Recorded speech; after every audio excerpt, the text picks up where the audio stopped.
સુરત જિલ્લાની વાત કરીએ, પલસાણાના બલેશ્વર ગામ પાસે ખાડીમાં પૂરની સ્થિતિ સર્જાઈ।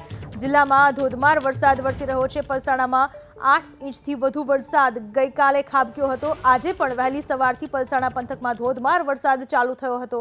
ખાડી તેમજ ગામ ફરતે જળબંબાકારની સ્થિતિ સર્જાતા 40 ઘરના રહીશોના જીવ પડીકે બંધાયા।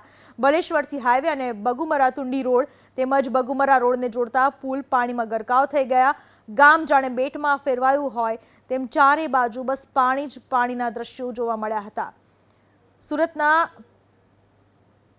હાલમાં પડી રહેલા વરસાદને કારણે અટણા પલસાણા તાલુકામાં બલેશ્વર ગામમાં જે ખાડી પસાર થાય છે, જેને 32 ગંગા કહેવામાં આવે છે, અને ગામના લોકો જે ખરા એમને લોકલ બલેશ્વર ખાડી તરીકે ઓળખવામાં આવે છે। એ બલેશ્વર ખાડીમાં જે ઓવરફ્લો થવાને કારણે બલેશ્વરથી કડોદરા, ટુંડી, બગુમરા તથા સાટી જવાના જે રસ્તા ખરા એમાં રસ્તાને બંધ કરવામાં આવેલ છે અને બેરિકેટિંગ કરવામાં આવેલ છે, પરંતુ આ ગામના લોકો માટે અન્ય વૈકલ્પિક રસ્તાની પણ વ્યવસ્થા કરવામાં આવેલ છે। હાલ પાણી ભરાવાના કારણે કોઈ સ્થળાંતરનો પ્રશ્ન રહેતો નથી, પરંતુ અન્ય વૈકલ્પિક વ્યવસ્થા જે ખરી એ બલેશ્વરથી નેશનલ હાઈવે પ્લસ એના ટુંડી, કારેલી અને કરણ સાકી બગુમરા જઈ શકે છે।